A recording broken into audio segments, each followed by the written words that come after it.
Okay, I told you I had a one-to-one comparison to make, and I do. This is an elephant, but it's not the animal. It's another round of applause for Cobi. How far they have come from their past. Like, just comparing the two, there's no question. The engine deck covers, the grills, the prints, the camouflage pattern, the machine gun piece being new, the actual building techniques, instead of just some bricks stacked up, they have well and truly incorporated snot for a lot of it. The proportions are so much better now. They have the slight angles that aren't just approximated. The hatch in the back opens correctly, and it's the right side. Just things lock in place. It's amazing. Oh, and the muzzle brake and the barrel and everything. Yes. Now, I still quite love the old Cobi Elefant. And yes, these are both elephants. Neither of them are Ferdinand. It's the upgraded version, because that's what they have in GUP, so that's what I get. Anyway, so the proportions are a lot better than the new one, but they're about the same size. And again, that might make you wonder, well, why the heck is the new one so more expensive? Justifiably so. Justifiably so. There's opening hatches on all of them, and there's print detail for these hatches, or these details on the top of the roof on the old one. And if you look inside, there's pretty much nothing. There's a hole that's a detail for the breech, but otherwise, it's just bland. And again, there's black on the underside. The running gear is pretty much identical, though. That's one thing they kept. They don't need to change. They did pretty good. I like the technique for getting the slight angle on these plates. They're not locked in place, but they're just built up and then angled down, and they sit on these little pin pieces, which that's nice, even in the old one. To get to the engine detail, you pretty much need to remove the barrel on... It's easier on both of them to remove the barrel. See, in the old one, it's just Cobi's standard old engine piece, which, like, they need to have a plaque for it, like a monument to fallen heroes, because it's no longer used, but it was just iconic back in the day. No interior, the hatches can open, and the gun can elevate and depress. Now, the new one. It weighs more than the old one. It's heavier, even though the same size, because this thing is packed. It has a lot more pieces. It has smaller pieces. It has a detailed interior, a near full interior. I just want you to look at all of this, and compare between the new and the old. How, you know, in the front, there's individual little pieces used, and like snot building techniques, plates built up. Where on the old one, it's just that they're bigger, like 2x2s used, and these bricks here instead of plates. And it's just amazing. They have the gun carriage, which actually works. It doesn't really clamp the barrel in, but it looks good enough for display. It has the barrel with the right slope, and it has the new muzzle brake piece. The barrel can pivot. It can traverse in its mount, and it traverses well. It's not like the Panther, where it only has a tiny bit of left to right. It's got a considerable, realistic degree of left to right traverse, which something that even Girls on Panzer doesn't have. Like, you watch the show, they never... The Stug, the Ferdinand, the Jagdtiger, the barrels only elevate and depress, like the Stichwagen. They never traverse for some reason. When you have these hatches up front, and I mentioned this in one of my earlier videos, a printed cupola. That's amazing. They have, they couldn't get the sight detail as a built-up thing because of the way it has to... This top has to sit in place. There wouldn't have been enough. It would have left too many exposed studs. It's difficult to explain, but I hope you'll see once I show the footage. But just look at this. The machine gun piece is smaller. The angle piece is actually built in a similar way, but they're locked in this case. The proportions are getting so much better. You have these just slight gradual slopes, tapers, and angles like the real thing had that, you know, Cobi just couldn't incorporate back in the day, but now they can. This little hatch opens up. Where they dump the shells. The built-up hammer, the little tool in the back. Now, one thing I have to say. Yes, there's new colors for the brown and the Dunkelgelb. It's your personal preference. I like the new brown. I like the new yellow. But I think the yellow, in some lights, the yellow can look sickly. Now, the tracks. When you buy them, both of these actually, when you build it based on the instructions, there's going to be too much tension in the track. It's not going to be slack. So what you want to do, I forget where I did it on the old one, but it's the same technique of basically moving. You're going to go underneath, and see it's tile, brick, and then 2 plates. When it's built, it goes tile, plate, brick, plate. I just moved that plate back 1 to basically move the rear wheels backwards by 1 plate. And then I added an extra link into each of the tracks. And that solved it. That gives the correct amount of tension, at least my preferred amount of tension. And it does not mess the proportions that much too badly. Yeah, there should be a less of a gap between the rear wheel and the rear road wheel as opposed to the front wheel and the front road wheel. Which, there still isn't as much of a gap, and it does not look too off for me. Now, the interior, first start with the hatch.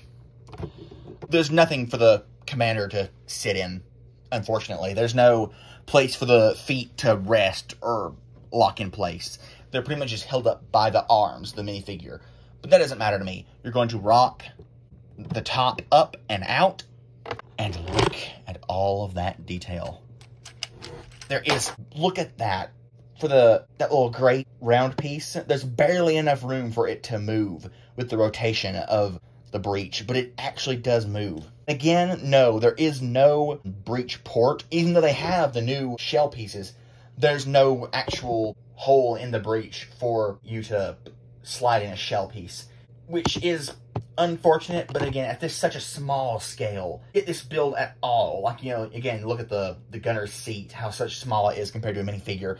They just wanted to get some accurate detail in there, regardless of proportions. And I don't mind that at all. Like, again, you see how thick the plates are to get the strong, sturdy walls, and like the pieces that are there that wouldn't be in real life. I think it's a fine compromise. And I also don't mind, again, in order to get the strong walls of the fighting department, I don't mind the use of prints on big pieces instead of a bunch of small pieces to make up the camouflage pattern. And again, the color matching for the prints between the printed brown, the actual brown plastic, and the printed green, the actual green plastic, is impeccable. It's something that Lego would never dream of doing. Especially the white prints that Cobi can do, like for the Iron Cross there. That's, again, Lego could only wish. Now, let's remove the barrel. And again, the front hatches, they can open. They're 2x2 slots. There's no real detail in there. But here's where, again, the new one, remember the old engine detail? So for the new one, what you're going to do is you're going to grab these side pieces, do pull up and out, forward, and all of this comes out. And then you see all of that detail in there. All of that realistic engine detail, which is just frankly amazing. Now what you're going to do is you're going to grab this piece. You're going to take this out. I do not know at all what this is in real life, but it looks cool and it's realistic detail. I know it is realistic detail, and I appreciate it. Now the engines, so they have these little bits on them that you will latch onto with the tool, and then you can pull and hopefully bring them right up and out. There you go. Sometimes the studs will come apart at, you know, the incorrect places, but that's a neat feature. And there you go. Look at that. Look, all the hollow space in there. It weighs less when I have all that stuff taken out. And yeah, the engine detailing. It's the round pieces are built up in an odd way, with a bunch of little pieces stacked together, and they kind of shift. They aren't molded perfectly well to make a perfect circle. So there's always going to be gaps in between them that just looks kind of ugly in my opinion. But the rest of the engines, the little, and the you know, and the when, if you thought you could do anything, they are amazing looking. I really do genuinely love them. And even though they don't seem like they should have added much to the parts inventory, they're built up with a bunch of small little pieces. That piece, this piece, that piece, all these pieces, which is like 24 of them, I think. Quick math is done correctly. No, 16 plus the rest. That's 20, I think. I don't know, it's a lot. It's a lot. It says a lot. Comparing the two, there's no question which is superior. Putting the engines back in, it's just simple as slotting them in and finding where they want to sit, and then just lightly pressing down. They aren't attached with too many studs, which is good. You don't want these sorts of removable things attached to a bunch of studs because then they aren't as easily removable. And you'll place this thing on top. The engine deck cover, the problem is it's only like 3.5 plates deep at the most. Some places 1.5. And because it likes to kind of flex, so if you don't put it in correctly, it'll be bowed up and the grills won't be sitting flush. So what I like to do is I like to bend it like this in a certain way. So the grills are bowing down and then set it in and then push it in place. And that lines it up nice and flush and there's no gaps. Replace the barrel. And that was simple. That wasn't difficult. That's not as difficult as the Panther. That's not as difficult as the Panzer IV by a long shot where you have to destroy most of the tank. Like, it really looks like a display model, like something that you would, if they had tank classes in school, which that would be awesome, that you like, you know, the teacher brings out and they shows the kids this, and you go, oh, here's the one part, like those like disassemblable skeletons and body things that you'd find in science class. Like, instead of label the parts of the organelle, it's label the parts of the tank. It's so neat and amazing. Again, I'm just gushing, but there's so much to gush about. The seams, again, at these tiny slight angles, they just line up perfectly. No, it cannot take blast effects, any sort of, you know, connection at the muzzle, but neither could the old one, unless you kind of faked it, but you can fake it on the new one as well. I lied to you. Okay, a couple things. First off, yes, the fans are running. It's burning hot. Secondly, these pieces, this, like I'm about to say, it's like a high-end model kit to me.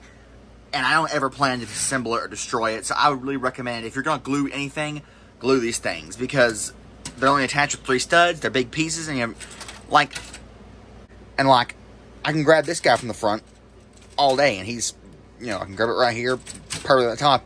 Pick it up. But when you go to grab this thing from the front, like, see, I'll carry it as well. I'll just go into my collection. I'll grab it. Kind of like that, you know. And then I'll grab it, pull it forward, and then I'll transfer my grip to like this, like you're holding a baby turtle. With this thing, you can't do that, because when I go to grab it and pull it forward, these things will just, all the time, they flex and they fall off super easy. Like I cannot tell you how many times these things have fallen off during recording. So yeah, about faking the blast effects. See right in here, this thing has a bar size attachment. So if you put a little bar in there, like say I was able to like a lightsaber hilt in there and plug that on, that would attach, but kind of loosely though. Because in Cobi's and Legos, bar sizes aren't specifically the same. But I like to use this little lightsaber, not lightsaber, sword hilt piece, like torch piece, put that in there. And that'll kind of thoop into place. It might flop around, but for display, it's good enough, especially if it's a high angle. At a lower angle, it likes to fall out like that. But what I have just learned, there is no attachment point inside here, like for a bar. But this muzzle brake piece is the perfect size to house one of these. It'll fit in, and it'll fit in the rear section. That friction, it fits in perfectly, and it won't come out a shake or anything like that. So if you use that as an attachment method to build your blast effects from, that's not going anywhere. So yeah, there's a tip for y'all.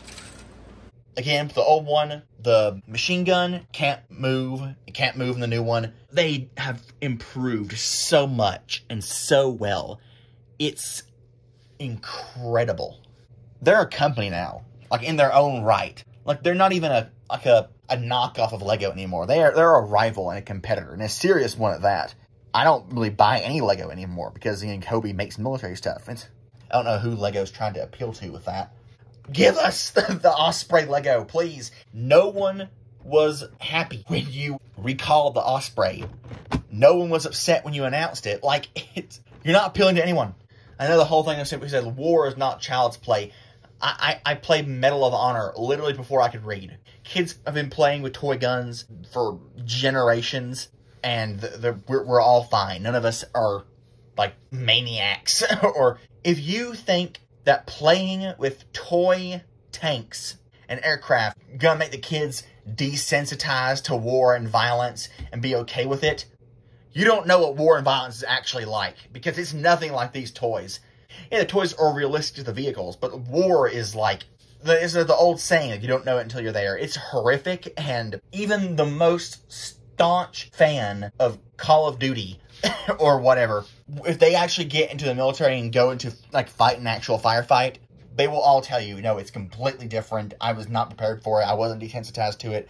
I was just as afraid and crapping my pants as my friends who have never knew what a war was. Like, it's missing the mark. But yeah, that's enough of my grandstanding. These tanks are cool.